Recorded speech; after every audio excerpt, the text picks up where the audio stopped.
Welcome to Riverdale After Dark, a podcast about the CW's Riverdale that just wants a bite of that sweet, sweet maple-soaked alien. I'm Alex. But is this Riverdale After Dark, or is this River Bucks After Dark? A podcast strikingly similar to the original podcast, but different in, well, it's fake is what it is. I'm Justin. I'm Pete. And we're going to be talking about Chapter 83, Fire in the Sky, the latest episode of Riverdale. Now, to wait. 38, not 83.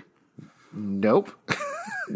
Oh, really? Yeah. I messed it up. Oh, okay. Yeah. My fault. Wait, did you watch Chapter 38? No. I just, I guess I have dyslexia, mixed up the numbers there, so sorry. I wrote it down backwards. It's all Strong good. Yogi Berra. It's particularly confusing because Chapter 38 is water in the ground. Ooh. I'm Nice. glad I brought it up then. Yeah, which is the opposite of Fire in the Sky. One of my favorite episodes where they dug that well. The well app. Yeah, and then Archie got tracked down there, and then Vegas had to come in and rescue him. Yeah, Good times. exactly. Help, Archie's trapped in the well, the dog said out loud in English. Anyway, Fire in the Sky is a reference to one of the most famous, quote-unquote, true-life alien abduction stories, so that's what we're finally dealing with here. Finally, after 5 seasons, aliens have come to Riverdale. But let's do a recap of how we got here, because there's a bunch of stuff going on. Archie is trying to save the town of Riverdale from Hyrum Lodge, who at first seemed to be just doing a regular old real estate scam, building a ritzy community called Sodale next door, plowing through Riverdale in order to get that money. As we find out this episode, there's a little bit more going on, both with him and with his henchman, Reggie Mantle. But Archie's trying to save it any way he can, first with Riverdale High. In this episode, he is gunning directly for the fire department that's also been shut down. Also important to note that in town there used to be a social services department, which we officially find out Toni worked for this episode, but that doesn't exist as well. Basically, Riverdale is a trash heap.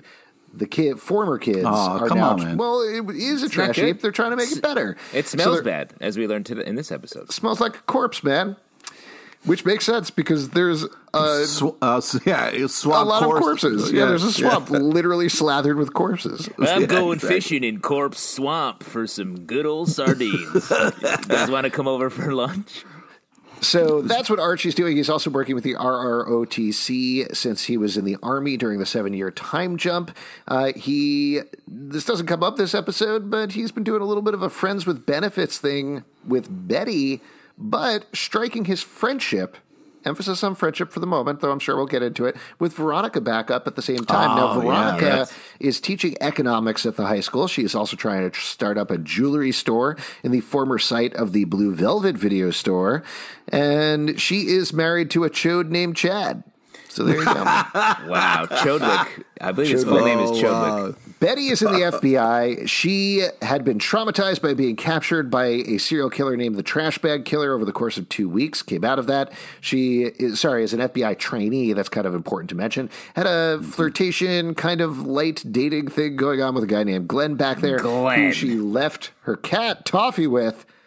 We got to talk about that later because what's going on with Toffee? Yes, that's where the focus is. Who's feeding the cat? I mean, come on. Well, a lot of times you can get those feeders where it just feeds the cat by itself. For Were you talking about Back to the Future feeder? That didn't look like it was working. That's how well. you end up with a Garfield, the original fat cat.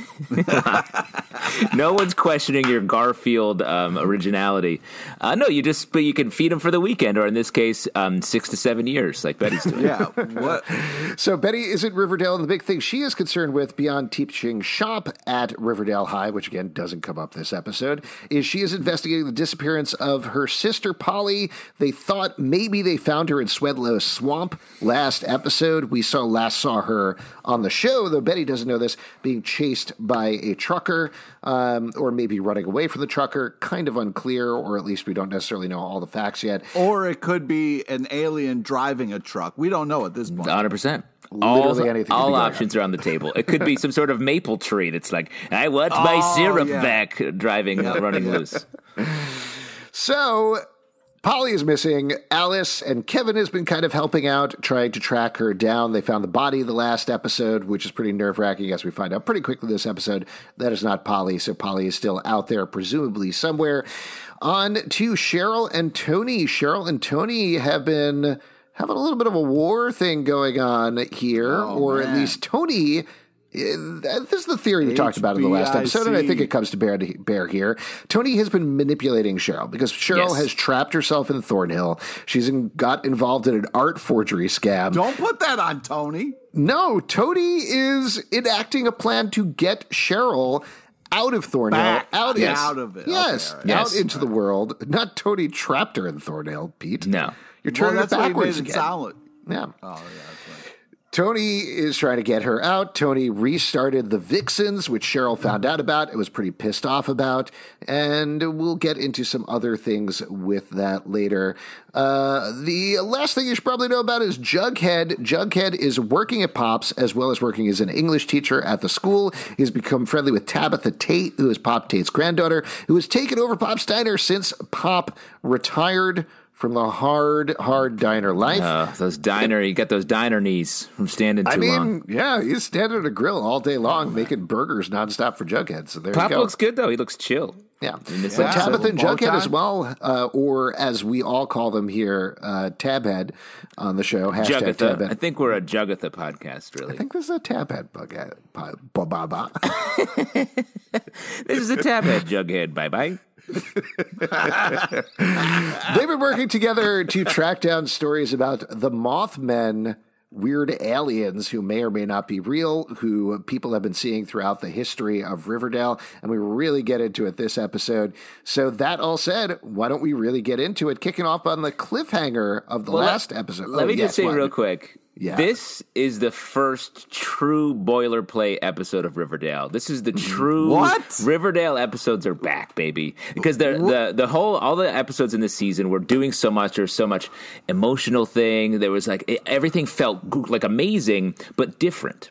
This episode, and here's how you tell if it's a true... What are you talking about? Here's how you tell if it's a true episode of Riverdale. If anyone who doesn't watch this show said, "Oh, Riverdale, could you explain to me one plot line of Riverdale?" Every episode, man. Every episode you could say that. I think Justin's right. The past couple of episodes, and we've talked about this, and I've loved this since the time jump in particular, have been so focused and felt so different. Yeah. This was an episode of Riverdale. I don't think that's necessarily a bad thing because we love the TV show Riverdale. 100%. This is not a criticism at all. It's just saying that's how you know it's the show is back, because if someone's like, "So wait, what's going on with Veronica? I loved her in the comics." It's like, "Oh, she invented fake money that she then lost because a child counterfeited. She's a child, but she's an adult now, and a child in her class counterfeited money, and that was sort of, she thought it was her dad doing it, but it actually was her because she cast in a Glamourget egg, which is like a Fabergé egg, but it's a Glamourget egg in this universe for $50,000. She also has money to buy a fire truck, despite the fact that she gave away all her money, doesn't have any money anymore. This fake money ended up blowing up in her face, but her class is going to make it back by cleaning up the alleyway." My favorite example of this is Jughead, which he's been doing, mind you, the past couple of episodes, being very aware that he is in a TV show called Riverdale, commenting on it all episode long. He's like, "This is stupid. This is ridiculous." When his plot line was about an alien that was in a maple syrup barrel. 100%. So that's all to say. Riverdale's back, baby. Let's do this. Okay. Well, first off, I want to say that I've been enjoying the new focused, maybe a little slower paced show that doesn't have 18 cliffhanger. Like, what are you talking about? Before a commercial break. I don't know. I liked the other episodes. This was just complete insanity from start to finish. I mean, there were so many times where I'm like losing it. I mean, okay, we'll get into it, but I just say like, hey, the show can be whatever it needs to be. It doesn't have to be like, gas pedal to the floor, fucking complete insanity. All gas, no brakes, baby. I see. So you want just a 42-minute Barchi shower scene. Got it. Next episode. Nope. Got you. I guess, Pete, we agree on one thing. Longer, full episode shower scenes. It's tricky to place the commercials, but you'll figure it out. I don't want to do too many spoilers, but next week's episode is actually titled Chapter 84. We're very pruny. Yeah, Chapter 84. Ooh, I got raisin fingers. Okay, so for being the in the shower wallpaper's so long. peeling. We're out of soap. Chapter 85. Luckily, there were fire extinguishers around, and you're getting it back on track, Pete? Yeah, come on. Too much Barchi talk. Pete panics and starts talking about the episode. Yeah. Well, if you want to talk about fire, let's talk about Barchi's chemistry, Pete. I mean, for real. Come on, man. That you can't. That's put that what's causing fire the out. fires around town. Barchi. No, I mean, you are the Jughead moment of like him looking at Archie being like, all right, I know where this is going. You saw a picture of a family member doing something. Now this is going to be your whole life. Yeah, love that reaction. Love Jughead, honestly, in this episode. Truly. Oh, yeah. This new hangdog Jughead part. who's like, I have no patience for anything, is very fun. He has real big pandemic lockdown vibes. He's just like, I don't know, man. What are you doing? Go ahead. I got a drink. I need a drink. Someone give me fake money so I can drink at a bar. And I loved this moment where Archie's like, I was thinking about fire, and obviously it's so hot. We should put those out. And I feel like because of my red hair, I feel like I can fight fires because of red versus red. And Jughead's like, yep, go get him, soldier. Have a good time.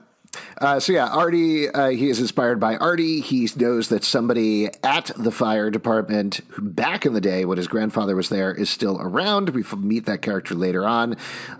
Also, little note about this. Jughead's line, oh, geez, I know where this is going, was not actually about the fire department. It was about thinking, oh, he's going to go punch Hyrum Lodge again. But a lot of this episode... Yeah, wait. How do you know that? Because that's the conversation that followed that line. And based on the visual cues given to me by the characters. I felt like it was, I know you're going to just start being like, I'm going to be a fireman. I thought that's what it was. That's what I thought when he said the line, but it was actually about going for Hyrum, and then Archie clarified that he wasn't even going for Hyrum. Veronica was going to go do it, which Jughead thought was interesting. Again, commenting on the show, being like, oh, what's happened? Varchi starting up again? What's going on here? Yeah. Endgame? Varchi Endgame? You going to say that in this episode? What are we thinking? And that's how it played throughout the episode. I actually really like this arc for Archie throughout here, where he's like, no, I can't keep doing the same patterns every time. I can't just get triggered by this, run into Hyrum Lodge's office, and punch him in the face. We have to do them differently. Instead, Veronica does it. Yeah, and he also was like, I can't keep doing the same things. So I confront a problem. I'm going to assemble a group of teenager boys to try to help me solve it, and it's going to blow up in my face yet again before it's later saved by Veronica buying something. Yep, there you go. But still fun, at least they're trying. That's all you can do when you're growing up.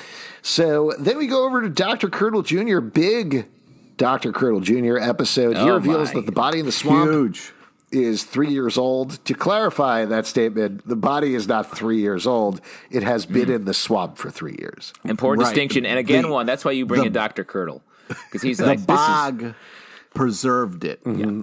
This body is 3 years old. To be clear, it's not a 3-year-old body. The body has been there for 3 years. All right, cut. Dr. Curdle, you don't need to say all that. You just say the lines that are in the script. We don't need all the... I know we hired an actual... I brought my own bodies. You know? From home. Okay, that's a wrap for the day. We gotta change a lot of this stuff. All right, I'll go to sleep right here then. No, you have a home, right, Dr. Curdle? Oh, you sleep in the morgue on the slab. My home. Well, anyway, that's a fun scene. But we find out that it's not Polly. It's another body. It's also, as we find out later on, what was her name? Margaret Hampton, Hampton, I think. Harper. Harper, there we go. But we want to find out who it is. Alice says, I'm going to go over to the swamp. Veronica confronts Hyrum about the arson. She says this time it's personal, which is very different from the previous times. Now, we got to stop right there and got to talk about it. How is this time personal? I mean, literally last time, not the last time, like 80 times before this, he tried to murder her boyfriend, Archie. How was that not personal?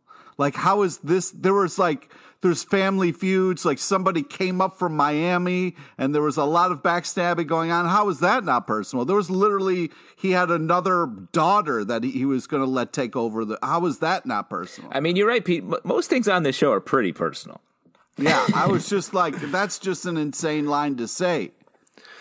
I agree with you on that, but we did get another Veronica versus Hyrum storyline, and at least there was a good twist by the end here, which I appreciated. Was the twist that they both had evil deaths that had money piled on it? Was that the twist? That was I did like that, cutting from, this is later in the episode, but cutting from Veronica's pile of fake money to Hyrum's pile of real money.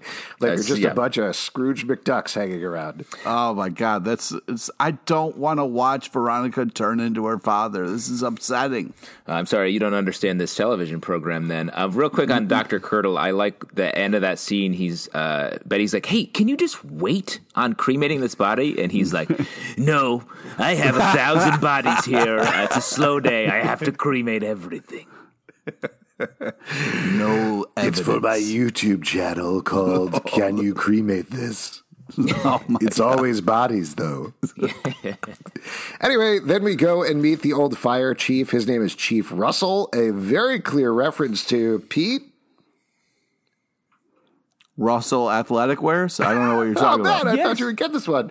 No, it was a reference to Kurt Russell, star of Backdraft. Classic there was a lot movie. of Backdraft. We get a lot of references. Backdraft talk. Yeah, there was a lot of Backdraft. That's hilarious. Yeah. Chief Russell, I did not put that together. There you go. So we're going to see him going forward as we find out by the end of the episode, but he's not into restarting the fire department because Hyrum Lodge firebombed the fire department, which honestly seems like if any place could deal with a firebombing, it's a fire department. I would say. Alex calling out the fire department. Come on, man. Well, would you rather have that fire department or Archie's rogue child fire department? He does immediately suggest, he's like, well, I guess we could just start a fire department out of the gym. I see no problems with that. Nope, no problems there. I feel like any town has several rogue fire departments boiling up. Just anytime there's a fire showing up in their regular cars with squirt guns and little buckets.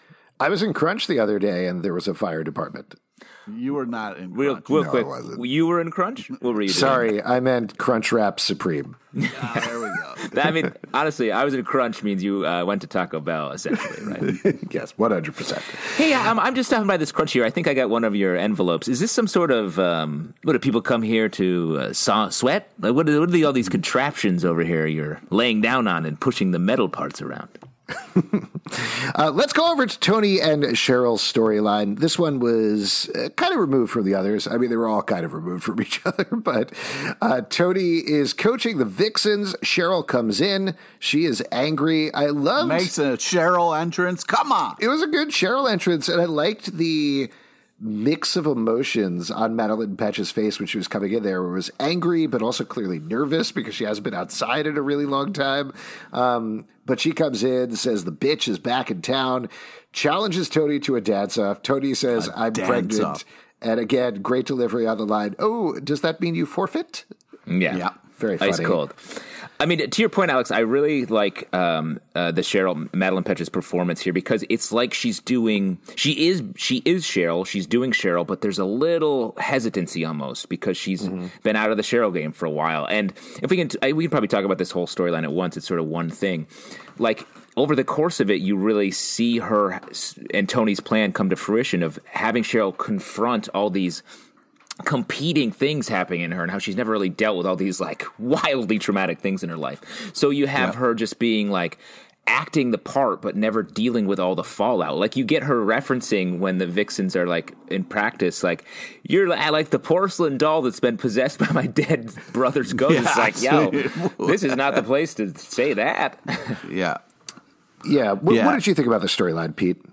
Well, first off, the dance off was glorious, and I really liked how Toni's eyebrow went up when she was watching Cheryl dance. That made my heart warm. And you can say it. She looked at Cheryl's butt and she liked it. That was a very clear shot. Well, whatever. I'm just saying it was nice to see Toni, what Toni wants. And it's so hard to see them fighting like this. But I also really appreciate Toni going through it to get Cheryl out of that evil place and back into the light where she needs to be. So, like, it's nice to see Toni fighting for Cheryl, but I need Cheryl to stop fighting Toni. And the yelling at each other stuff was just, I wrote down, please stop fighting. This hurts. So a couple of quick things about the storyline that we have sort of touched on, but maybe have not completely touched on yet. One, just wanted to call out the star vixen, the one who challenged Cheryl in Toni's stead, came in as her second, was AC Bonifacio, who's a Filipino dance Instagram star. She's been on Ellen dancing on there and various things. So that was super fun. Also, personally, and I think this was purposeful, but she won. Like, the vixen, in my mind, won. You could see the effort that Cheryl was going through to pull out these moves. So that was interesting to see. And it was interesting to see, like, them allow Cheryl to kind of lose in this scene. And then on the fight scene later, I thought that was great. Like, really, to your point, Pete, very hard to watch. I don't like watching Toni yell at Cheryl. That's not fun. But everything Toni said was 100% on the mark for everything that Cheryl has been doing, and it needs to be said. This has always been the plot line that the two of them have gone through, and this is a more mature version of it, appropriate for the time jump, where they just don't talk. Like, they go through these problems and they don't killing connect. Me. Yeah. And then Cheryl just says she's hurt instead of, like, talking about what Toni just said to her. It's just like, oh. But I would say, like, Cheryl didn't talk before. They didn't talk before either. Like, Cheryl would be like, here's the series of things I'm thinking. And Toni would be like, oh, Cheryl, that's a bad idea, or that's way too intense. And she'd be like, okay. And then they would just go about. So, like, I think this is the really first time they're really confronting this stuff in general. Which is great. I mean, I think we're still on a path to get them back together. It's going to take a while, potentially, to get there. But they are hopefully, as characters, going to be in a more mature, better place when they get back together. And Cheryl isn't there yet. She's been in Arrested Development, stuck in this house for 7 years. She hasn't grown up in the same way that Toni has, where she's been saving the town. She was a social worker. She's lived this whole life while Cheryl has been in stasis this entire time. So I'm excited to watch it. It's hard to watch. It hurts in the right way, but I think it's going really well. Yeah. Back to Veronica and Archie. They get coffee at the school. Pete, another shout out to you. You must have been excited about this. Well, yeah, it's funny, too, because it's like they're in the teacher's lounge, you know what I mean?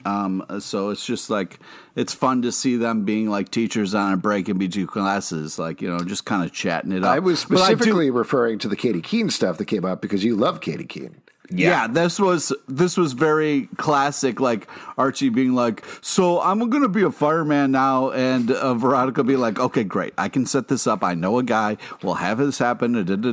But, like, also, it was great to see him from Katie Keene. It was exciting, and, like, he knows his stuff. It was really funny. And then also backdraft reference that he dropped there. So I thought it was cool. And also, it's just sad. Katie Keene, so important part of Riverdale, and it's just, sad that we don't have the back and forth. So I have a question for you guys. The way that Veronica describes Bernardo, who shows up in this episode to train the firefighters, is my best friend Katie Keene's roommate Jorge, his ex-boyfriend, is a New York firefighter.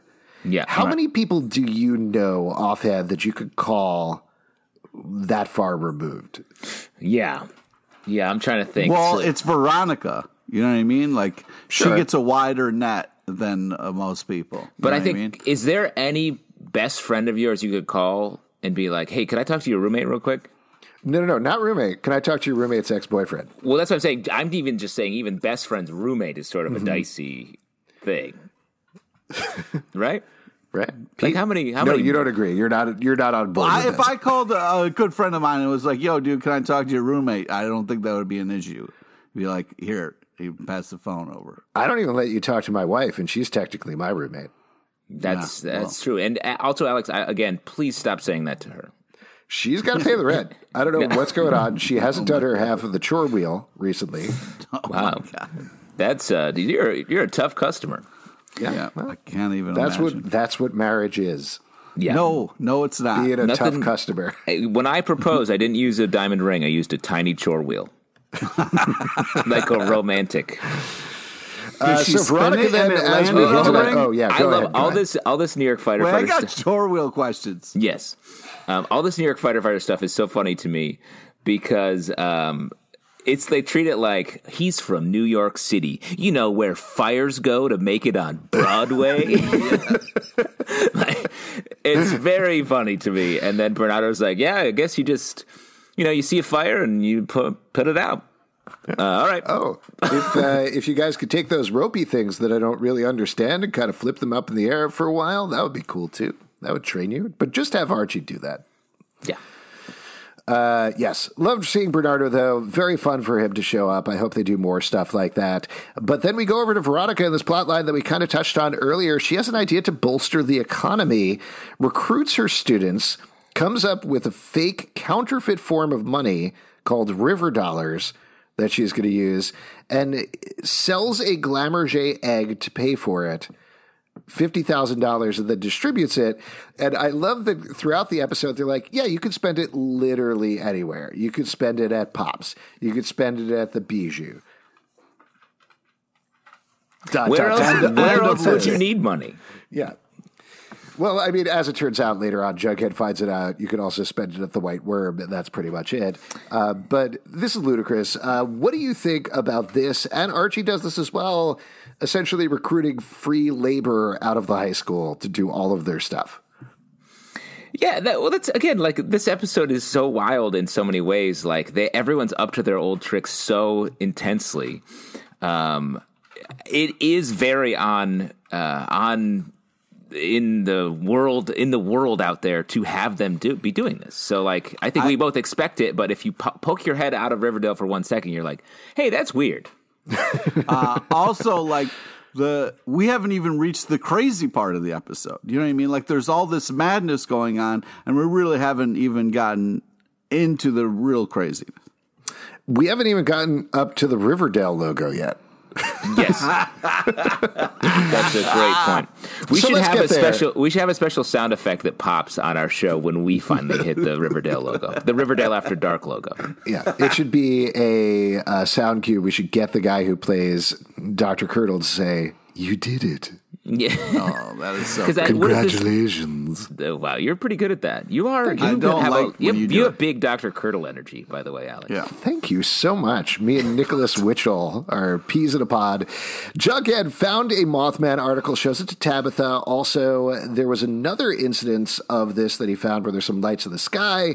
Turns out, as we find out, and this shocks Tabitha, Pop Tate was an eyewitness to some potential alien activity. Then we go over to another homecoming. Jackson, Archie's old army buddy, shows up at his house with a gun, says, hey, he's going to go to some VA over housing. His shoulder. He needs help, but he wanted to come and say hello first. And then we jump over to Betty talking to Dr. Curdle again, finds Margaret Harper disappeared, but there's no braces on the missing girl, so they don't know what it is. And Betty says, 3's a pattern. 3 is a pattern. Three's a crowd. I don't know about a pattern.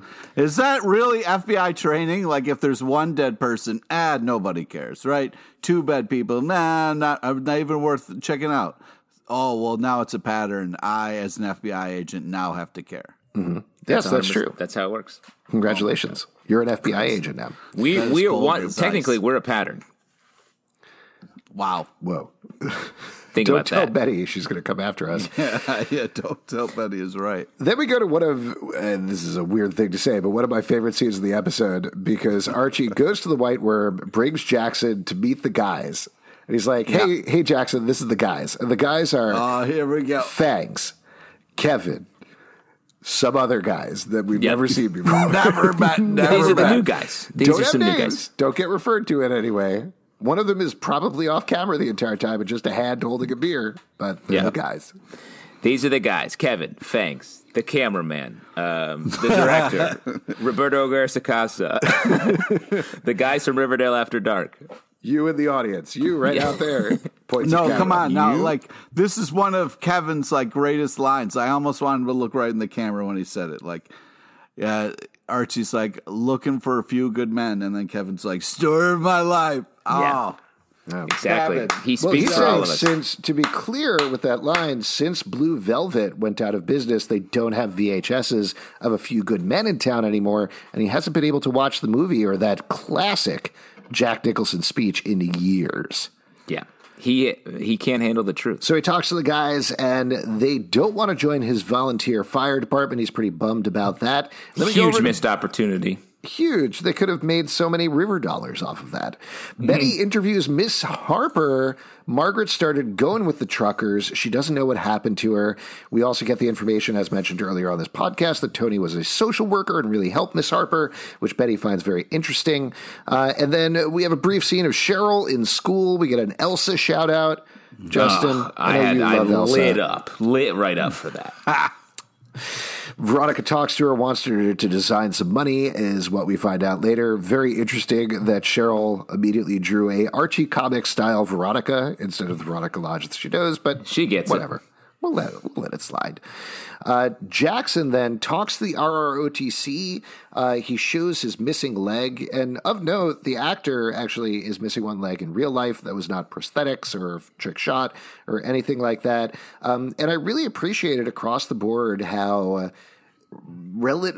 even relative to everything else going on in the episode, how realistically they treated this storyline. I thought it was really nice, and I like the work that both of the actors did together. Yeah, I agree, especially later on in the episode. Like, this felt like, in the midst of so much chaos, this sort of like core of real emotional moments between the two of them. That and the Shoni Chopaz stuff, like, felt like the emotional tent poles that all the counterfeit money was flying around. Yeah.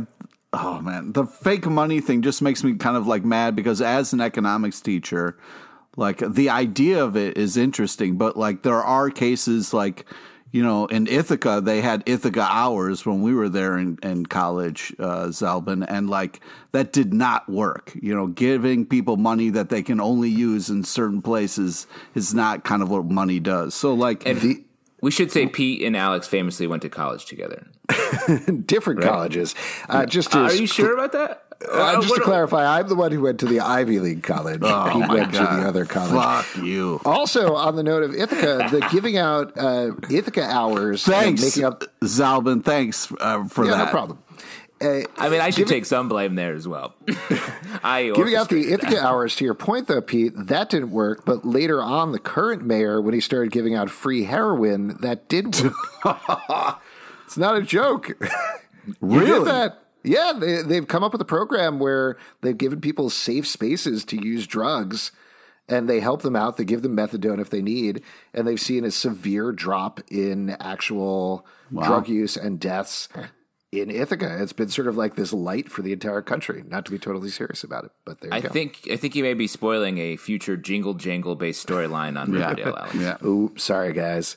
That's chapter 32. Yeah. We're going backwards. Yeah, when things start to go backwards, which is... We get a really fun line here where the RROTC asks if they can be part of the fire department, and Archie says, "You've got school and football," and then the student says, "All due respect, sir, so do you."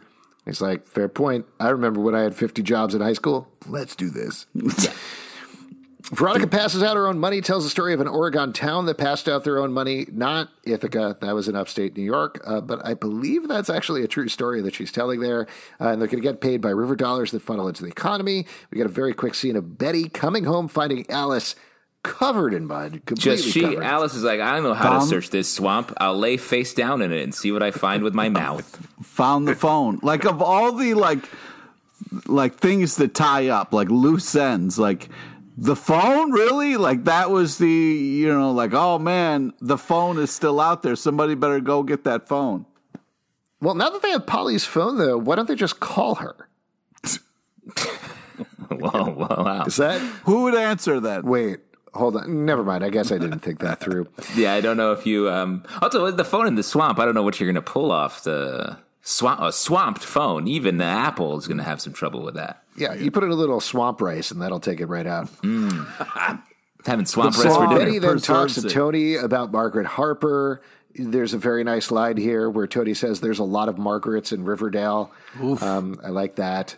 Also made me briefly be like, wait, is she talking about that there's a lot of people named Margaret in Riverdale, or what's going on here? But then I figured it out. Betty asks Tony for help searching the swamp. She offers up the serpents, which is great. And then we get actually one of the best scenes of the episode. Pop visits with Jughead and Tabitha. Very briefly reminds us that he retired, which is nice and helpful. They've been doing a good job these past couple of episodes reiterating everybody's status quo. Yes. And he tells a flashback story. We get a young Pop story. Young Pop, the Young Pop Chronicles. I wrote literally down the same thing, the Young Pop Chronicles. Give us the spinoff. Young Pop. Yeah, that would be honestly great, because I loved this whole story of Alien's baby coming to Pop's Diner. I assume it was just called Diner at that point because he wasn't Pop. Okay, all right. He comes out, and then we get a young Nana Blossom as well, who's there at the diner at the same time. And what do you guys think? Are you shipping hashtag Papa Nana? Let's find out in season 1 of the Pop Chronicles. Papa Nana. All right, first off, what are you saying? Maybe they were shipped. They had an alien in their possession for a limited amount of time. How are you on the fence and saying maybe at this point? Hold on. I do actually have a theory about that when we get to that point with the alien in the maple barrel. But we find out Nana Blossom was there. Then we go over to the firefighter training that we talked about earlier with Bernardo. We also get a montage of Veronica printing the money while the firefighters train.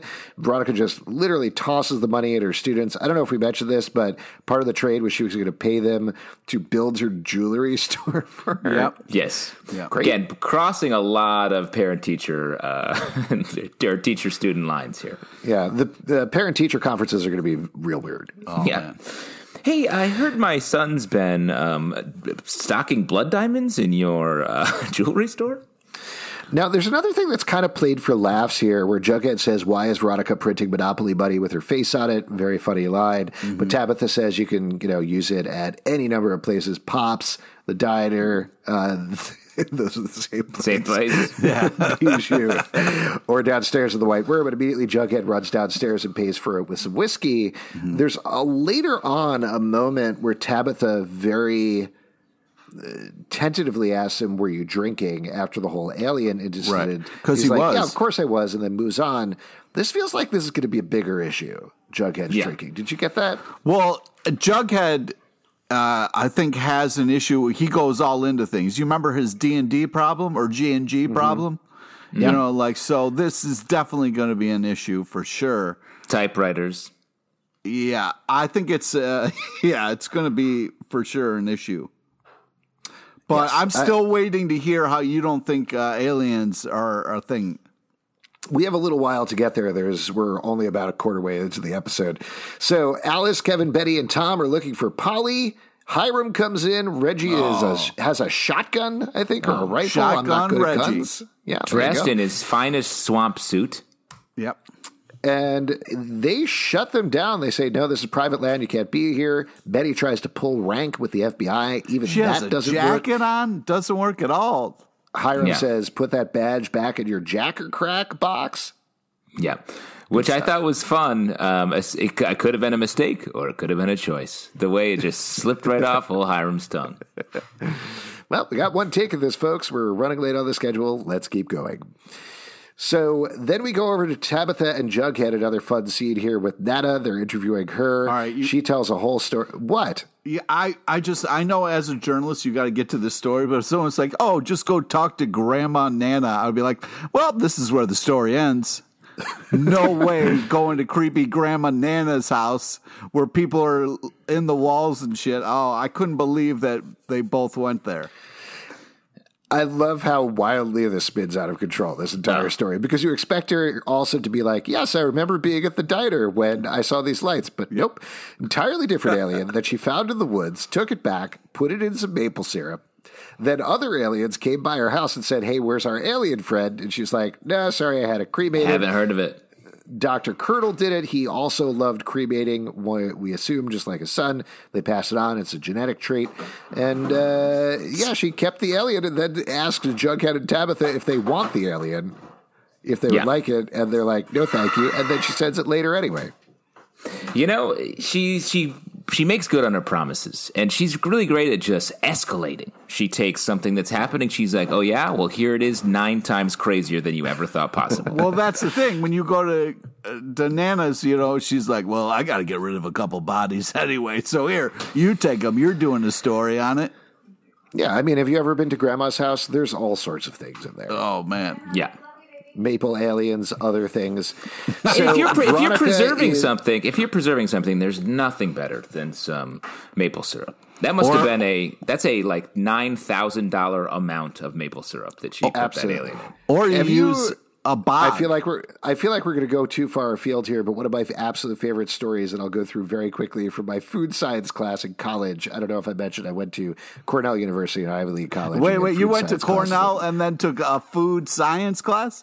Yes, I sure did. But I think actually the theme song to this podcast mentions that you went to Cornell. I don't know how you've slid it in there. But sugar, sugar, do, do, do, do, do, do. I went to Cornell. Do, do, do, do, do, do. That sounds so familiar. Yes. Anyway, the very quick version of the story is, this is a true story. Some guy was hiding away on a ship that was full of sugar, was taking sugar on like a tanker full of it. He fell into it, and they didn't know he was there because it was closed. He actually got candied over the course of the journey because all of the moisture got sucked out of him. So I imagine the same thing happened to the alien, which is why I keep doubling down on it was probably delicious, and they should have eaten it. No, one little bite. Wait. You would have eaten that as soon as you got that shipment of aliens. I'll tell you what, this is very much jumping ahead, but my current working theory is that Jughead ate the entire alien and then fell asleep and had weird nightmares. Oh, my God. Why isn't it there in the morning? Because he ate it. It is interesting how much the two pair of gloves, the two gloves that are sitting there. That feels very conscientious for some sort of alien thief. Mm-hmm. Well, they could have had, I don't know what they did with the gloves, but I just feel that, like, first off, how is it when the room and the music starts playing, how does Jughead not immediately know what's going to happen? And then why would anyone in their right mind walk outside to look at the light if you actually think that there's, like, a possibility that it could be a Mothman alien? How could you not? Would you hide inside? If there was a chance to see aliens, wouldn't you go see the aliens? No, I'd rather live and tell the story about it later, about how I ran away from maybe what could have been aliens. Why do you think aliens are out to get you? What about nice aliens? Yeah. How many? Like Alf. Alf ate cats, motherfucker. Do you think that's what happened to Toffee? Now we're getting into some real fan theories. That always pans out well, fan theories, for every single show on television. Honestly, we say a lot of theories, and I don't think I've ever been wrong. So we go over to Veronica. She teaches the class, explains they can't inject the economy with too much money at the same time, even though they want to do another $10,000. Hyrum comes in. She very weirdly calls him daddy in front of her entire class. Oh, my God. Which I did like that. And then we get another cameo. I don't know if you guys caught on to this one. I didn't catch it the first time through. I did the second and then checked on it. But a homeless man comes into the fire. Earl. It was Earl. Homeless Talks Earl. about the fire department has been missing.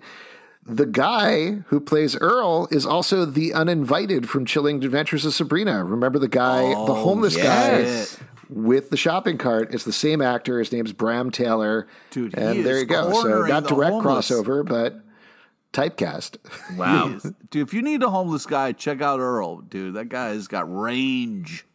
Mm-hmm. Yeah, he does. Ironically, he lives in one of the largest multi-million-dollar mansions in Los Angeles. Oh, wow. So, as we mentioned, Glenn calls Betty. He wants her to drop the case of what's going on in Riverdale, specifically because the trash bag killer is back. There are 2 victims now in Tulsa. Betty is clearly terrified. She flashes back. She doesn't want. She says, "No, you take care of the trash bag killer. There's no way he'll make his way over to Riverdale. Don't even worry about it." I mean, what about? Is that a little worm going into my mouth? I'll take a big old bite because we're going to get this TBK happening soon. Yes, of course.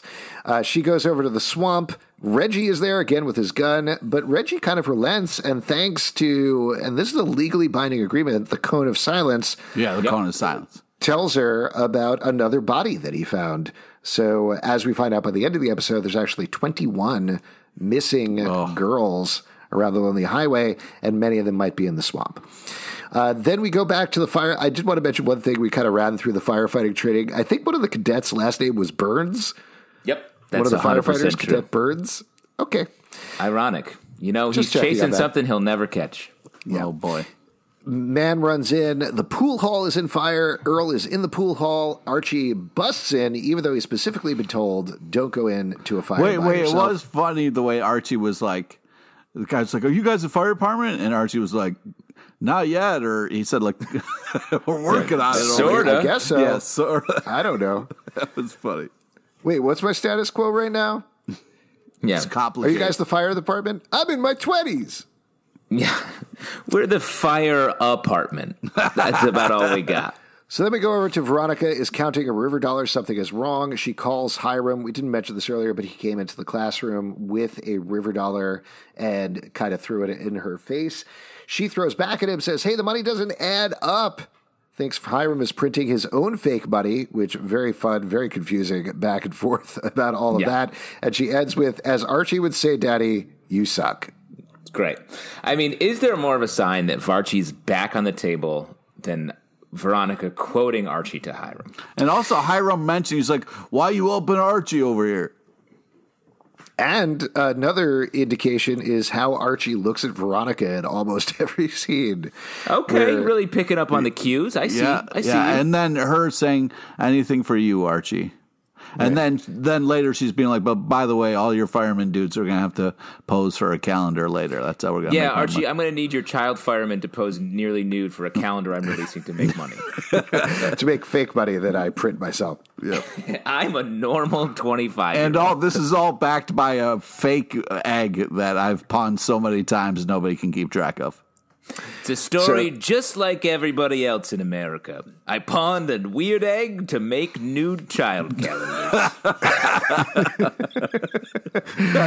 So then we go over and Dr. Colonel examines the new body that they found. It turns out it is Margaret Harper. Her body was pulverized as if with a wrecking ball, he says.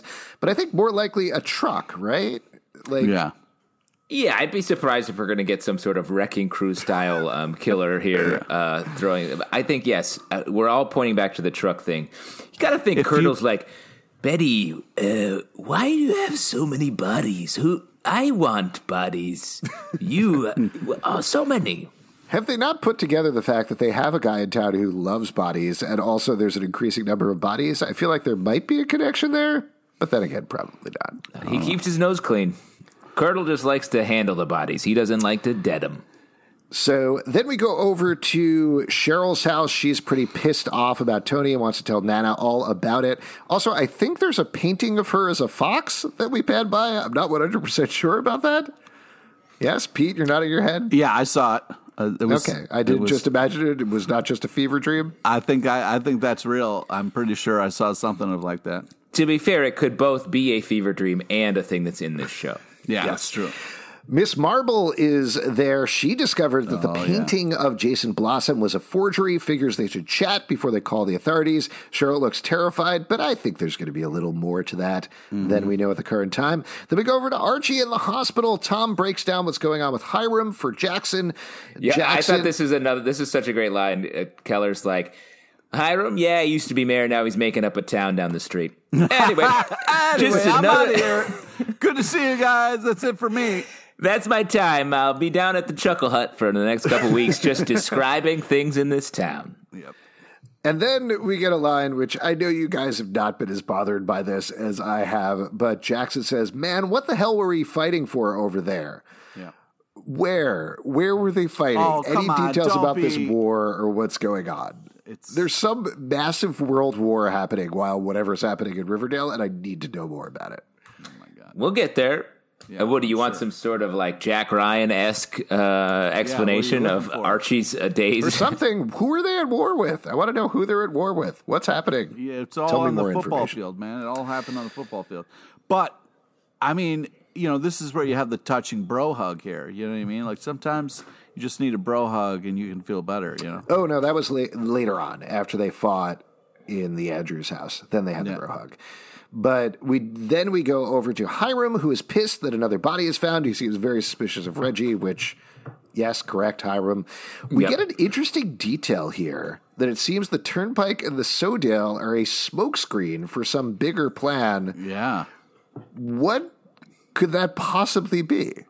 I don't know, but like if you're a highway and building a whole new town or a smoke screen, that's a lot of smoke. That's a lot of work. Yeah, what could you possibly? He's like, I'm actually making a moon Riverdale where we live on the moon. It's like, okay, I don't know. Yeah, it really is enough. It doesn't need to be another bigger, weirder plan. I like the fact that Hyrum had a very straightforward plan this time, which was actually very damaging. But I guess we'll find out whatever it is. It's all a smoke screen for me to do more push-ups. Thank you. Yeah, he's opening Reggie up a wants town them that's... to be. Oh, go ahead, Pete. It's opened up a town that it's all wrestling. It's just a wrestle to survive kind of area. Welcome to Wrestleton, where every night we wrestle. Reggie wants them to be heroes instead, and Hyrum agrees very easily, which was very surprising. But he agrees to let the Coopers check the swamp for bodies, which is fine. Dream. Now, let me ask you this. In this moment, do you think Reggie is secretly on the side of the good here? Are we going to get Reggie to be sort of the insider man? I'm hoping Reggie's going to come back to the good side. Maybe some sort of relationship with Veronica, a man-Monica situation? Oh, wow. Yeah, I don't think there's anything happening like behind the scenes with Reggie where he's a double agent or anything like that. But I do think everybody coming back to town, he was pretty much left alone, right? Nobody was there. Yeah. So he hasn't had this friend group. He hasn't had these people around. All he's had is Hyrum to take care of him and train him and steer him in the wrong way. So I do think we're getting that sense of him being... He's a jerk because he's Reggie, and Reggie is always a jerk, but he's a jerk with a heart. Like, he knows what's going on. Yeah, he could be a firefighter. Yeah. I mean, when your Archie leaves and Hyrum becomes your Archie, you're not going to do the right things. There you go. Jughead, Toni, Betty, and Alice tell Miss Harper that they found Margaret's body. Another sweet, sad scene. She says, at least I can say goodbye. Betty swears they're going to find out who did this. That's a rookie mistake. You never swear to the person's parents that you will definitely find out who did it. I mean, that's... Except they definitely are going to find out who did it. Well, we'll see what happens. You don't know. You haven't seen episodes ahead, so you don't know how it works. Sure, last episode of the season. Well, I guess we never figured out that mystery. Yeah. Betty always keeps her promises, unless, of course, it's taking care of her cat that shall remain nameless. Oh, come on. So Jughead comes back to the diner. They got the maple alien from Nana, as we mentioned earlier. It's in a big barrel, and then they take the body out. It's shriveled and gross. They decide they're going to talk to an alien expert. We get our second name reference here, Dr. Diana Whitley, which is a reference to Whitley Strieber, who is the author of Communion and a bunch of other true-life encounters. He swears that he was kidnapped by aliens and wrote several best-selling books about it. So that's our little reference going on there. Have you guys ever encountered any sort of alien or any sort of dead object in your maple syrup? No. Only a pancake that I killed when I ate it. Sick flex. I think my favorite maple syrup encounter was these silver dollar pancakes that I got one time. Really delicious. So this is Ben Pancake Corner, guys. And send in your favorite pancake stories, just the size and the shape of the pancakes you ate, to at Riverdale Dark. Okay, here's my theory of what's going on, or at least what's going on. Like, I don't know if Pop is correct that there's some sort of secret military thing going on with the lights and whatever else is happening with that. That's entirely possible. But I do think the Mothmen are inbred backwoods people. And I think we're going to see a twist this season going from aliens to like The Hills Have Eyes, cannibals type things, and that might explain what's going on with the Lonely Highway and the truckers. That's my take there. I think that's a great theory because the trick that Riverdale always successfully pulls on us is like, look at this crazy, glossy, like sci-fi scary thing, and then reveal later that it's just regular people acting insane. So I do think that's a great call, and that could also play into maybe Hyram's plan. He's trying to get some other piece of land that is occupied by a family of straight-up killers. I don't know Mothmen. If you guys really watched close enough on the show, because when it was young Pops, there was the scariest-looking monkey playing the cymbals that you have ever seen. That says aliens, okay? And the same song to play, like, I don't know how many years, 30, 40 years later, on the jukebox, I mean, that's aliens. You can't. Well, here's what I'm thinking. Either Jughead, he heard Pop's story and then had a similar vision, or the diner has been rigged by whoever is the Mothmen people to do that when it needs to be done.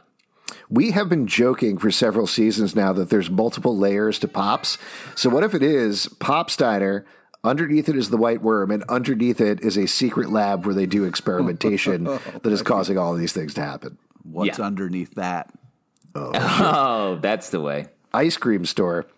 Let's run through the other stuff because we still have a lot of other things to talk about in this episode. This is such a packed episode. Veronica talks to her class. They have to shut down their operation. And then a student is caught literally red-handed. He has red hands. Busted. I mean, that was the joke I think they were going for. Yeah. And the student, she flunks them all and says they have to work it off. We find that's by cleaning up Sketch Alley, which is very nice. Jackson, then we get to the scene that you were talking about earlier, Pete. Jackson tells Archie that Earl died. He's going to kill Hyrum. Eric had his slot canceled at the VA Recuperation Center. Archie gives this great speech about he's lost too. He can't talk to his friends about it. He doesn't know what to do. He's barely staying sane. Maybe if they both stay, maybe if Jackson runs the fire department, they can help keep each other sane together. And then they have that bro hug you were talking about, Pete, which I thought was really nice. It was a beautiful bro hug, man. I mean, that was great. A very touching. I'm just going to call it a hug. Yeah. Wow. Then Jughead gets kidnapped by aliens, and then after that happens, just float right past that. Just blast past that. Wakes up in the booth. What are you talking about? Yeah. Jughead had a vision, I think. I love the shot right out of Fire in the Sky. Very cool shot. Great stuff. So something happened to Jughead. We don't know exactly what it is yet, but he woke up there. Tabitha doesn't believe that it's aliens, but the alien is gone, presumably because Jughead ate the whole thing, as we already established. Oh my God. And then we go over to Archie, who says that Weatherby nixed using the RROTC candidates to be on the fire department. Kevin and Fangs want to sign up. Chief Russell comes back. Veronica pulls in with a vintage fire truck. So they got a fire truck parked in a gym that is also a fire department now. Very exciting. Archie doing all of the jobs. It all checks out. I love the line Archie has, like, yeah, Weatherby shut down my child fire department. He was pretty pissed I brought them to a burning building. Which was just solid gold Riverdale. Yes, and then we do get this Archie looks. He looks at Ronnie the way that he used to look at her. I think there's definitely more sparks flying than just the fire that killed Earl. Well, but this spark is perhaps even more dangerous than the one that was just a regular fire one. All right. Yes. And then Toni, Tom, Betty, and Alice review the case. They find out there's 21 missing girls along the Lonely Highway, and they got to do that, and that's how we end the episode. Now, before we wrap up here, I'm going to blast through one or two of these. We got a lot of tweets and questions from people online about the episode. Yeah, what's up, Pete? We missed something to talk about, okay?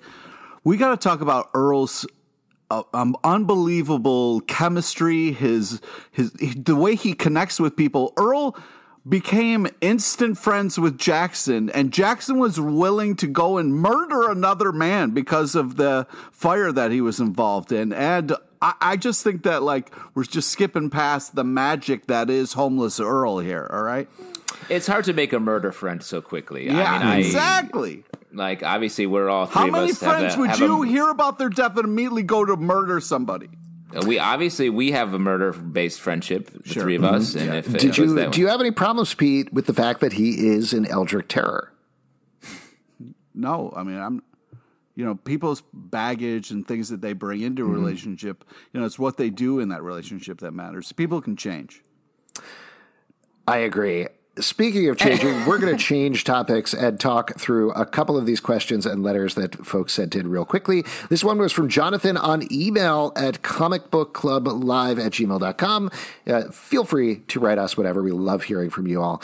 Archie told Jackson that none of his friends would understand what he's going through, but we know Betty would if they just opened up to each other. I thought going into the time jump they would bond over their trauma PTSD issues, and with this line, it looks like that's where the writers are going with the relationship. What do you guys think? Oh, that's a very astute way to pick that up. I think that's a great idea. And part of me agrees with him, but something about Archie does seem hesitant to kind of break the, hey, we're just friends with benefits kind of thing. You know what I mean? Like, he isn't really kind of opening up around Betty. He does seem like there is something being held back there. Well, but to me, I think he knows Betty's not going to go for it. And so he's trying it's the thing Archie's the worst at is holding back big feelings. But he's trying so hard to be like, yeah, I'm cool with just having the most passionate sex of my life in a shower. And then just saying, see you not this episode, but one maybe down the line. Let's go over to this tweet. This is from The Real G. Keen. The Cheryl Dance Contest was a fun callback to Season 1. What other Season 1 references would you like to see? Oh, man. Wow, Season 1. It's hard to separate the seasons of this show in my mind. The show has become a big blur of like secret prison gym, I guess. Bear wrestling, scrambled eggs chasing, gargoyle. Go ahead, Pete. I would like to see maybe, Archie getting back to his music roots somehow, That was a fun thing in Season 1. Sure. I mean, one thing that it looks like we're kind of going to get a different riff on is next week's episode is called, and this is not a reference to one of our favorite comics of all time, though it does have the same name, Lock and Key. It seems that they're all going to have some sort of a key party, which is crazy, but Cheryl holds it, and that definitely seems to be a reference to the first episode when they had Cheryl at the party in her house. Yes. Varchie ended up kissing for the first time because of Spin the Bottle, or was it Truth or Dare? I actually don't remember. I was going to say 7 Minutes in Heaven, but I think 7 Minutes in Heaven, that's what it was. But I think we're going to get like a riff on that in some way next episode. Yeah, I think that's a good call. Getting back to just that, really feeling the tension between, for so many of the seasons, so many of the episodes we've seen in the last few seasons, the relationships have been a little bit settled, and the fact that we may be getting back to a place where we really don't know what's happening, I think that's exciting. And we haven't gotten there yet, but it does feel like it's right on the border. This is from @SummerW613. I really love that Betty and Reggie had a one-on-one scene. I've always wanted them to be friends. Aww. What do you guys think? Have you ever seen that connection between Betty and Reggie? I hadn't, and I got to say, the fact that Reggie was sort of softened when he saw that it was Betty, I was sort of like surprised, and it really, really made me like Reggie in that moment. Yeah, it gave me hope for Reg, which I do like this idea. I really hope that Reg comes back over. Are you saying you want to see some sort of Veggie situation? No. I'm just saying that like it would be nice if maybe Reggie was given some kindness. He wouldn't have to hang out with psychopaths. Interesting. He did have that large sandwich. That was very nice of Hyrum to probably buy that for him, I assume. His true love is the double stack Subway Club, I believe. Barchi Jarchi on Twitter says, literally, how can this Mothman alien storyline be explained in non-supernatural terms? I think we offered up at least one theory on that, but I think the bigger thing to take away here is Riverdale, like you were saying, Justin, is always going to skirt up against this line of the supernatural, but I don't think it's ever going to cross it. Yeah, and I think that's smart. That's what's exciting, is that they can take us to this place and then slowly walk us back to be like... bear fighting, all right, guys? Don't think that the show's above... That's not supernatural, Pete. I'm not saying it is, but I'm saying they've gone to Crazy Town and fought a bear. So, like, don't think they're above being, like, doing alien stuff, because they're not. I haven't encountered a bear. I just didn't fight it. Good for you. I'm not Archie.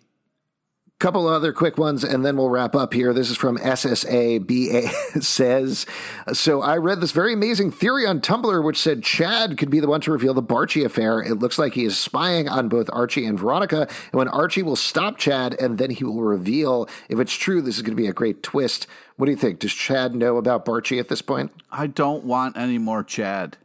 I just want... He's back next episode, baby. I know. It was so fun without him this episode. It was so nice.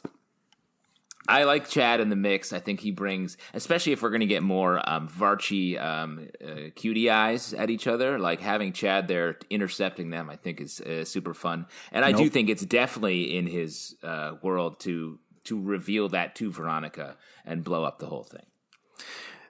Two last ones here. This is from It's Unknown says, make AC Bonifacio an appearance to your show again. That would be viral again for sure. Not our show, but... Sure, yeah. People really responded to her on the show, and I think it would be fun to bring her back again. Yeah. Definitely. And last one, this is from R. Hensela. What do you think will happen with Shoni, I keep doing that, at the key party? Do you think they will kiss? Do you think they will get back together in next week's, whether it's at the party or during a different part of the episode? Please. Do you think they do it that quickly? It's too painful to watch them fight, please. I think what we're so far away. I mean, despite the stuff that happened this episode, I think we're far away from Toni revealing what her sort of plan is to draw Cheryl out. We got to deal with this baby, and I think Cheryl needs to realize over time just how much Toni's been doing to keep the town going, to keep all of everything that they love about Riverdale happening, and Cheryl just walked away from it.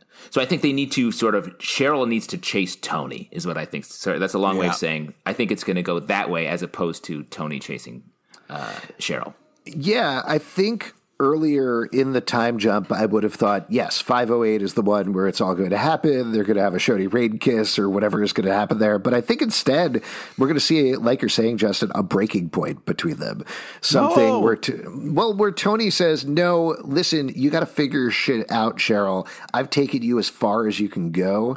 You got to bring it the rest of the way. You got to meet me. I think we'll probably get some sort of speech like, I will always love you. I'd never stop being in love with you, but figure this out, sort this out. And then we'll kind of move on from there, leading to, I'm sure, some sort of reunion before the season is over. Yes, and I think we'll get a big nod to that in the last episode before the break. We have a break coming up that is hard to think about. Oh. Yes. Don't even get me started on that. And thank you to all of you who wrote in. I'm sorry that we only got to a couple of the tweets. There were a ton of them online, and we really always appreciate talking to all of you and hearing from you. You all are awesome. And that's it. If you'd like to support our show, Patreon. Oh, no, wait, we didn't do MVP for the episode. Let's do that real quick. Gosh. I keep blasting past that. Oh, my gosh. Justin, who is your MVP? I mean, I don't know if you've noticed, but I'm sort of the guy from the jump who's like Betty all day, air day. So I would normally say that, but I'm going to jump. I'm going to give it, despite the obviously no Barchie this episode. Absence makes the heart grow fonder. I'm here for it. So don't let me get back away from that. The feeling is real, but I'm going to get up to Veronica this episode. I thought she had a great episode, like running the econ class and her sort of subtle nods to Archie that she's still, whether it's friendship or whatever, she's still like here for him, and it was nice to see. Pete, what about you? Well, since I thought he was going to take mine and I was going to say Toni, I'm now going to say Betty all day, day. But Betty, wise up, okay? And because Jughead is struggling and he needs some help. Speaking of which, my pick is Jughead. I love this Jughead storyline. This Strughead. His name's Strughead. Struggle. The way struggle Cole Sprouse is playing it just as this sad sack weirdo in a very different way. It's so much fun. I'm enjoying the scenes. The Mothman storyline is weird, and they're treating it as weird. I like seeing him and Tabitha together. I think they're fun as a duo investigating things. it's great. And plus all of the self-reflexive stuff, pointing out how ridiculous the entire show is. Always fun, always welcome. This is really it. If you want to support us, patreon.com/Comic Book Club. Also, we do a live show every Tuesday night to Crowdcast and YouTube. Come hang out. We would love to chat with you about Riverdale or really whatever you want to talk about. Anything. iTunes, Android, Spotify, Stitcher, or the app of your choice to subscribe and follow and listen to the show. On iTunes in particular, please leave us a rating and a comment. We love to see those.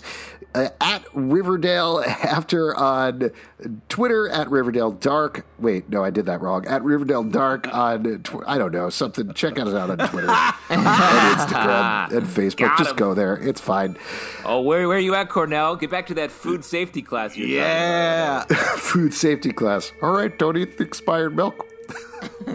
Don't eat the old milk, Ivy League. ComicBookClubLive.com for this and more. We'll see you next time on Riverdale After Dark. Hashtag Strughead. Get out there. Be real. So I just go to sleep right here?